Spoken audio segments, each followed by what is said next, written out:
We were in a madrasa in Nottingham, in Flintham, in Newark.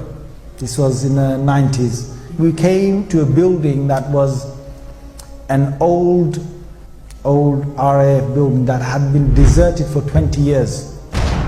So we were now coming into this, and we were going to start using this as a madrasa. Now when we came there, one of our teachers, he said to us, he said, because we started off living in one corner, and we're going to slowly start using the rooms till the other side of the madrasa. Now this place had 120 rooms, yeah, and it had about 3 different halls, massive. We had an east wing, a west wing, a middle sort of part, and we were in the east wing, and we were just staying just in a few rooms. We were talking about literally about 7 or 8 rooms. And teachers said, they said, don't go to the west side, to the west side of the building. I'm telling you, you know, as young people, you dare yourselves, right? Yeah. So we said, come on, let's dare to go over there, right? So we were young. We went into the west side in broad daylight, 12 o'clock. I'm telling you, it was spooky at 12 o'clock. Forget 12 in the night. We're walking, and we were holding our arms, and we were walking together, about a good 7 or 8 of us. As we were walking, we can hear doors banging, bang, bang, creaking, things opening. You know, we just run. We were saying, you know, our kalimas loudly, shahadas loudly, what about that loudly, Allahu la ilaha illa huwa al-hayyul qayyum, basically running, yeah? Now, you can imagine this place was really spooked up.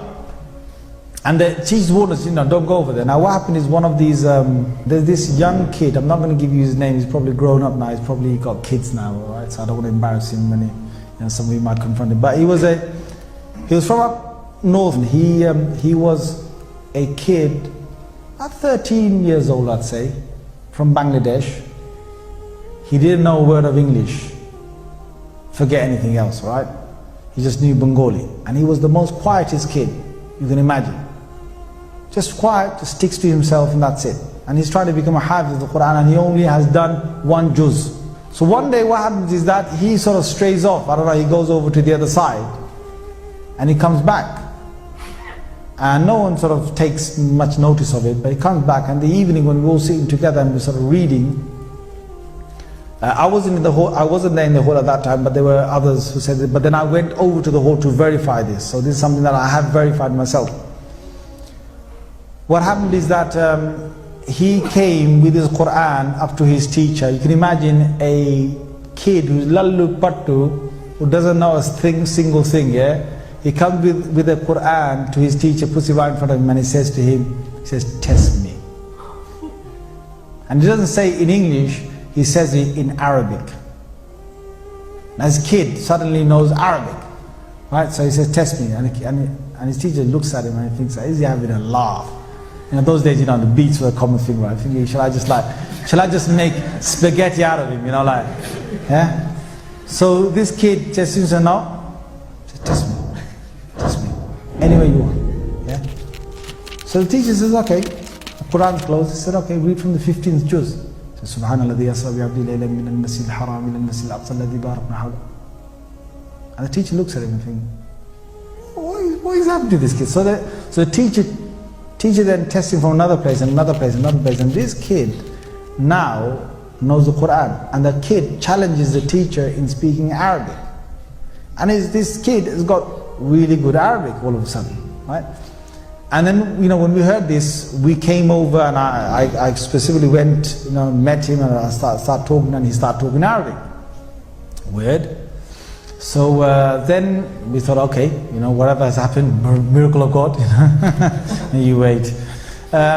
What happens is now this kid is acting really weird, because he goes and he gets a hair clipper, and he shaves half of his head, and he leaves the other half as it is. Takes his hat off, walks down the corridor with half of his hair on one side long, and the other half is completely shaven. Now kids are freaking out. Jinn, jinn, jinn, jinn. Right? So then, you know, the teacher grabs hold of him and says, well, you got to basically just shave the other half, so the shave the other half. So we've done that. Now, and he's acting all weird. He's doing things that sort of abnormal. So he then goes to bed, and okay, he's gone to bed. At about 2 in the night, all these kids, there's 6 to a room, and there's 3 bunk beds in every single room. So there's sort of 2 on every sort of bunk bed. 2 in the night, 5 of them from that room, from his room, come running down the corridor, yeah, banging on the principal's door, yeah. So the principal gets up, so what's the matter? And the principal comes in, and there's only one kid sleeping. It's that one kid, the one that shaved his head, right? The one that knows Arabic all of a sudden now. Yeah, he said, what's wrong with you? Nothing. So they go back. He said, go back. Puts the ball in bed, comes back. And he says, after a little while, these kids are screaming back again. Down the corridor, knocking on his door, jinn. So he said, what is it that's happening? They go, when we go into our bed places, yep. Imagine this guy's name is Imran. I'm just making it up. I'm not saying his real name, yeah? Imagine his name is Imran or something. They said that we hear all across the walls something dragging its nails or whatever it is and saying,